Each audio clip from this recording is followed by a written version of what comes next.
The Three Little Pigs. Once upon a time, there were three little pigs, Strawy, Sticky, and Bricky, living with their mama pig in a small house.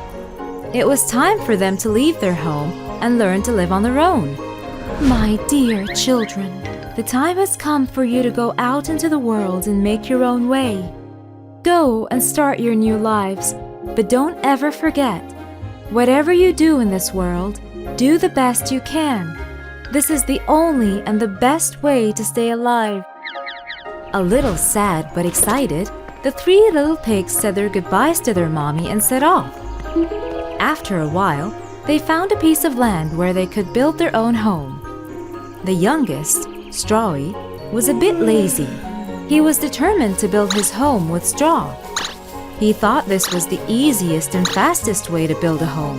That way, he had heaps of time to play. Strawy finished his house in one day. He yelled out to the other piglets, Hey, you guys, I'm already finished. "Oh, okay, but this house doesn't look steady at all." Don't worry, nothing will happen. The middle piglet, Sticky, was slightly more diligent and constructed a little cubby house using sticks and twigs. His house took exactly 3 days to finish.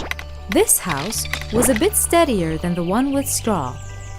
My dear brother, you've done a great job, but this doesn't look safe at all. Don't worry, this house is very safe. While Strawy and Sticky were having a great time near their newly built houses, singing, dancing, playing, and killing time, the eldest of them all, Bricky, was constantly working because he didn't think much of their ideas. He was the most diligent of the three and decided to build a sturdy house made of bricks. The other piglets laughed. They thought that his effort was useless. Why would you bother with this when you can quickly finish like we have? Bricky didn't bother listening to them and worked for 1 whole week and managed to finish his house made out of bricks and rocks. The brick house looked lovely and like it could withstand the strongest winds. A day later, a sly and cunning wolf named Wiley arrived near their home. He first stood in front of the house made of straw, and he smelled the pig inside. He thought the pig would make a mighty fine meal. Little pig, let me in, let me in. No, not by the hair on my chinny chin chin. Then Wiley, who was a very big, bad, and greedy wolf, showed his teeth and said, Then I'll huff, and I'll puff, and I'll blow your house down. You can't do anything to me. My house is steady enough. And so the wolf huffed, and he puffed, and he blew the house down in an instant. The wolf opened his jaws very wide and bit down as hard as he could. But with great effort, the first little pig barely escaped and ran away and went to Sticky's house to hide for safety. The hungry wolf continued down the lane and he passed by the second house made of sticks. He smelled the pigs inside and he thought about the fine dinner they would make. Little pigs, let me in, let me in. No, not by the hair on my chinny chin chin. Then I'll huff, and I'll puff, and I'll blow your house down. You can't do anything to me. My house is steady enough. The wolf huffed and he puffed and tried to blow the stick house down, but it took a bit more effort. Eventually, he succeeded. His big jaws clamped down on nothing but air, and the two pigs ran away and rushed to hide in Bricky's house, which was the sturdiest of them all. The starving wolf chased them and arrived at the third piglet's brick house, where he could smell all three of them inside. He knew that they would make a lovely feast. Little pigs, let me in, let me in. No, no, no, not by the hair on my chinny chin chin, said the third little pig confidently. Then I'll huff, and I'll puff, and I'll blow your house down. Don't you even try, you bad wolf. You cannot come in this house. Well, he huffed, and he puffed. He puffed, and he huffed, and he huffed, and he puffed, but he could not blow the house down. At last, he was so out of breath that he couldn't huff and he couldn't puff anymore. So he stopped to rest and thought a bit. Finally, being exhausted, the wolf decided to try another way to go in. He saw the chimney up on the roof and started to climb the tree. Hearing a scrambling sound, Ricky realized that the wolf was going to climb up on the roof and come down the chimney. The piglets quickly lit up the fireplace right under the chimney and got the biggest pot they had, filled it full of water, and put it to boil on the woods. The wolf barely climbed up the chimney and threw himself in a plop. With a tremendous splash, he landed straight into the boiling bucket. Yowie! He screamed and shot back up the chimney. The last the three little pigs saw of the big bad wolf was him flying over the treetops, clutching a very sore tail. Mommy was right. Whatever we did in this world, we gave it our best. If you really work for something, it will be a success. From that day on, the two piglets were never lazy. They worked hard like their big brother and lived a happy and safe life in their strong brick houses. The Lion and the Mouse.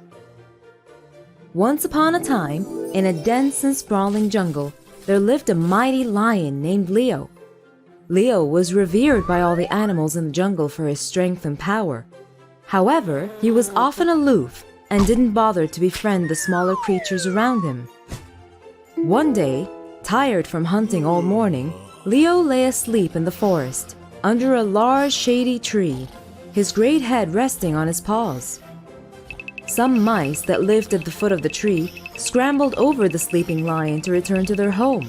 But just as the last timid little mouse, Mia, was crawling over him, and in her fright and haste to get away, she accidentally ran across the lion's nose. The lion woke up with a roar. Roused from his nap, Leo was startled and annoyed. He laid his huge paw angrily on the tiny creature, trapping her and aiming to kill her. You woke me up, he roared. The mouse was frightened. She apologized to the lion for disturbing him, and trembling, but with a hint of bravery in her voice, she squeaked, Almighty Leo, please spare my life. I'm just a small and insignificant mouse. If you let me go, I promise I'll be forever grateful to you. And someday, I will surely repay you. The lion was amused by the thought that a mouse could ever help him. You are funny. How could a mouse help a lion? Curious and intrigued, Leo chuckled at the thought of a tiny mouse ever being able to help him, the king of the jungle. But he pitied the little poor mouse and generously decided to release her. He lifted his paw and finally set the mouse free. I'll let you go, just because you made me laugh. Some time passed, and one day, while stalking his prey in the forest, Leo accidentally stepped on a trap. A net made of thick ropes captured the lion and pulled him up into a tree. He was caught in the toils of a hunter's net. The lion struggled to free himself, but could not. He filled the forest with his angry roaring.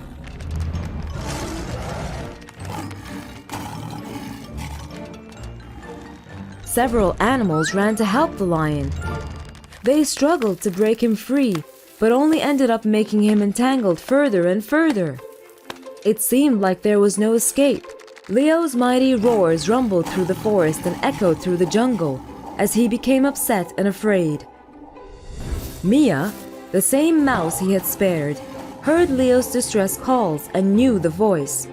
Remembering the lion's kindness, the mouse didn't hesitate and ran quickly to the lion's aid. She sprinted to the tree to find Leo struggling in the net, surrounded by different animals trying in vain to help him. Let me pass!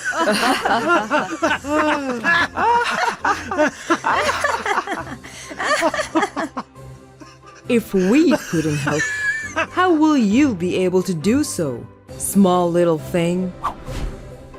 Mia ignored all the comments and climbed up to the trap.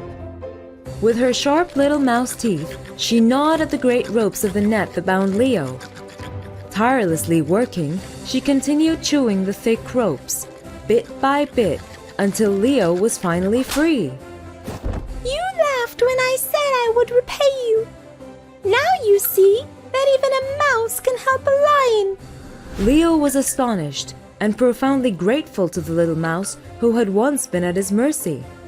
He realized that kindness and help could come from the most unexpected places and the smallest of creatures.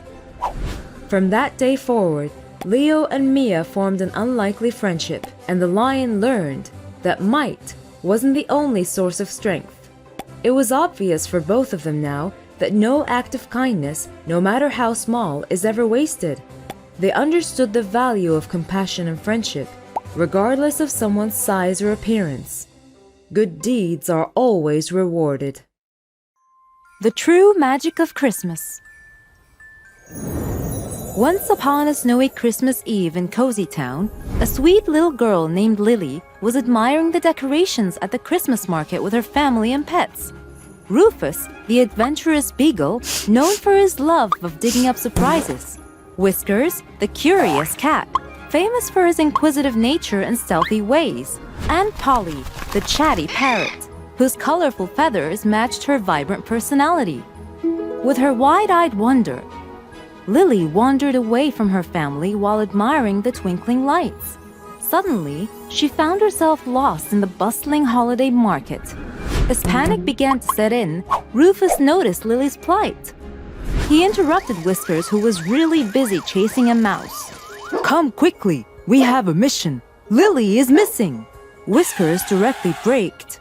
I will postpone eating you till after finding Lily. Have a last great evening. Can you postpone it till after Christmas? There will be lots of evenings filled with milk and cookies. Please? Tempting. You will be even fatter. Polly joined. Cut it out, chatty one. Let's move. These three furry and feathered friends were determined to help their beloved owner find her way back home. Rufus, with his keen nose, sniffed the air for any traces of Lily. Whiskers slinked through the crowd, following footprints and clues. Polly perched high in the trees, keeping an eye out for a familiar pink coat and a red bow in her owner's hair. They searched the area, but it was difficult to know where to start. To the right? Why not take the left instead? While they were gathered to discuss their next move, Rufus disappeared. He couldn't resist chasing a squirrel, but in doing so, he accidentally stumbled upon a lost mitten that smelled just like Lily's. He barked excitedly. Woof, woof! The others gathered around to examine it. The first hint set them on the right path, but soon after, they faced many choices. Let's split up and try to find her faster. No, we should all stick together. While debating their next move, Whiskers, always intrigued by shiny objects, discovered a trail of glistening ornaments leading towards the town square. He couldn't resist swatting at them, causing a delightful cascade of sparkling decorations.